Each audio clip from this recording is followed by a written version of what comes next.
What's going on, friends? Welcome back to the Honeystead. My name is Kaylee. If you are new here, just to give you a quick little intro, I am a herbalist. I'm a beekeeper. I love to go out and forage, do a lot of stuff here on our homestead. But today I wanted to take you and show you what I'm going to be planting. Now, I came across online from a not so local source. This came down south from somebody down south, but I ordered a whole bunch of organic, certified organic ginger root as well as turmeric that I actually have inside. But I wanted to come up here and start some ginger in one of these 100-gallon grow bags. Now, I source these grow bags from Hoss Tools, and I'm pretty excited about them. I've got 7 filled so far, and I'm getting ready to fill the other 7. I'm just waiting for my compost and my soil to dry up since we've had some rain and some not so great weather. But I've had a lot of people kind of ask about growing ginger, and I'll be honest, this is going to be my first time growing it here in the high tunnel. I have grown it outside before successfully. However, I probably wasn't the greatest on taking care of it, and that's why I'm excited to kind of grow it in here. Plus, I feel like this climate might be a little bit easier, might be a little bit better for them. We're in Virginia, so our grow zone is 7A. And our weather is kind of all over the place. I mean, we get all the seasons.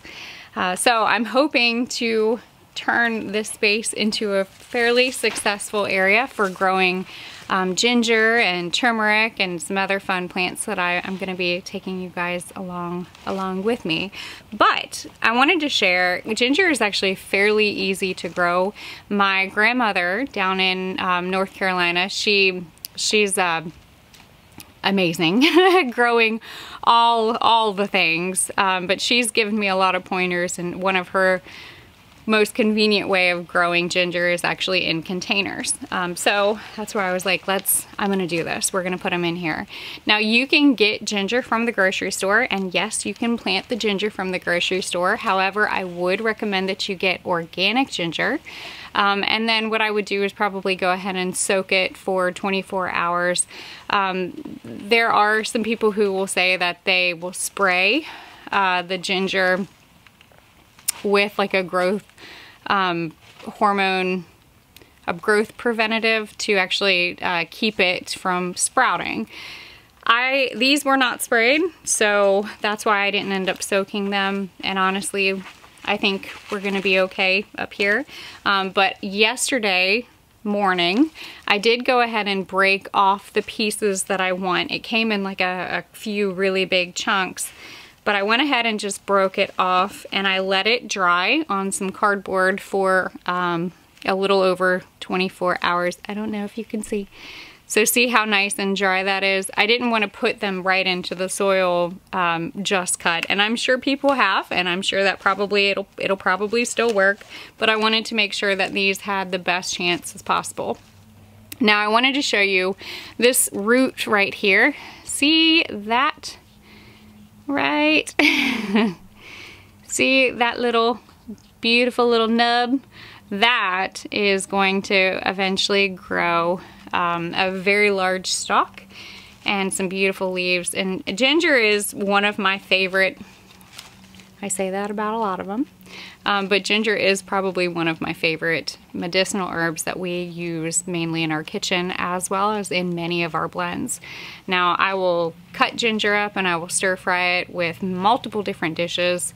I put it in a lot of our soups. I've even taken it and freeze-dried it along with other fun things like pineapple and oranges, and I've made like flu bomb shots.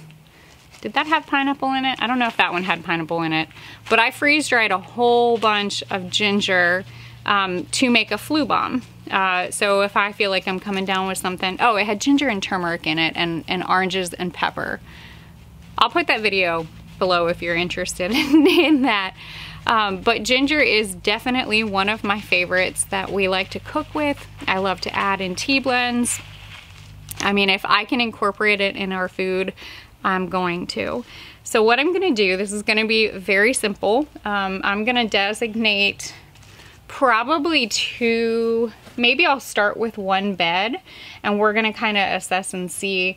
I might end up transplanting some as they grow, which they do transplant very easily.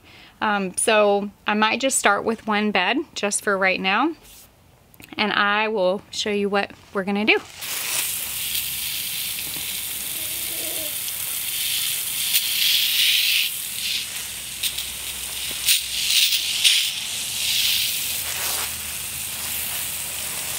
Before we get too far in this video, I wanted to stop and just be like, hey, this is an announcement again. The other video that I put out, we offered our exclusive Herbalism bundle, which is our whole home apothecary course with our beginner's guide to growing a medicinal garden. We offered that for a limited time. However, we had been receiving so many emails about asking, hey, can you extend it? We want to participate. Is there any way? So we were like, you know what? Let's do it. So from now until midnight, at midnight Sunday is what we're gonna do. From now until midnight on Sunday, we are going to continue to offer it at that discounted rate. It is a whole course. I think it's well worth it. You have many videos, many PDFs. It is lifetime access, and you can print everything out. It is there for you when you are ready to go to it. You get all of our recipes, plus how to grow these wonderful plants that we're talking about. So I will put that link down below. I'm also going to try to continue to share, and yes, thank you all for everybody who has signed up, who has been enjoying it, and you know, learning how to be your own herbalist. I went ahead and just made sure that this soil is nice and wet. And I'm gonna basically just lightly place the ginger in and then just cover it just enough. You don't want to have to actually dig too deep.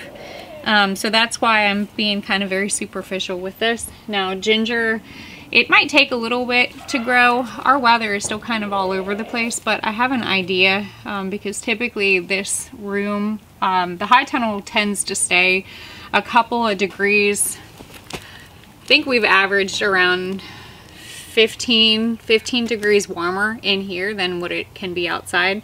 But I have another covering that I'm just going to cover this just to keep it nice and warm. Now I know I spoke about adding ginger into a lot of our blends. What I mean by that is I will dry ginger and I will add that into our tea blends. It's super warming, but it is also our carminative, and that is very settling on your stomach, especially if you're fighting something and you've got some nausea. And I'm gonna have to apologize because apparently all of my animals are right out there like waiting for me, and they are expecting me to stop what I'm doing to feed them, which I will. So if you hear animals, I have a farm.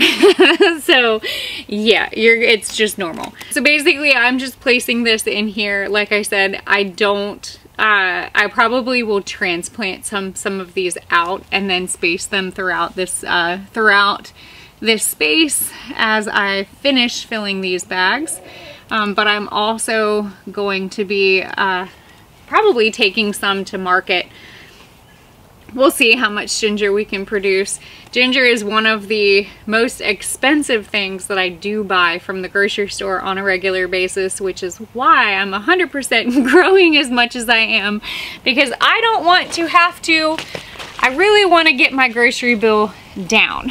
Now, I've had some people ask me about ginger and if you can grow it in a container. Absolutely.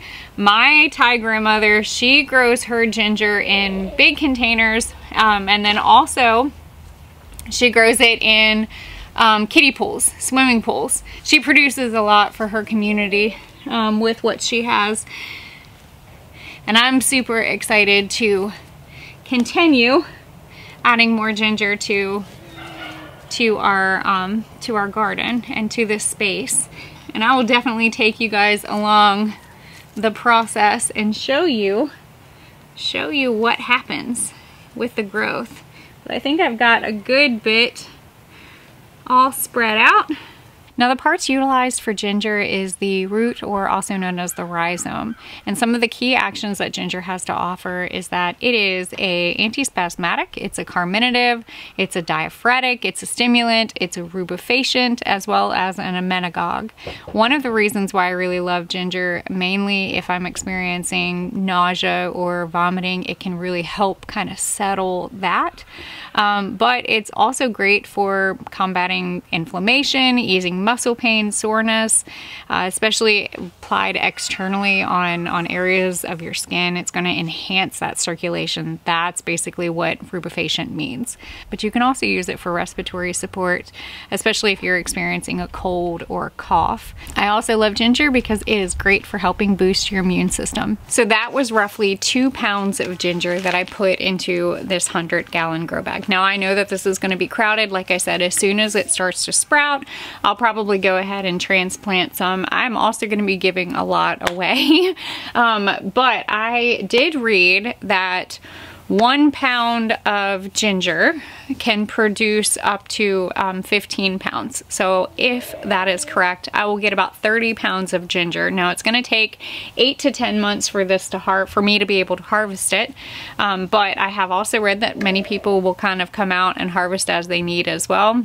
But this is definitely really exciting and I cannot wait. Now what I'm going to do is cover this with a plastic tarp just to keep some heat and extra moisture in. Our weather is still a little bit all over the place and we're probably due. Some of our biggest snowstorms that we get here in this winter time is in March. So I'm not worried about this. I think it'll be just fine in here, but I am going to go ahead and plan on covering it.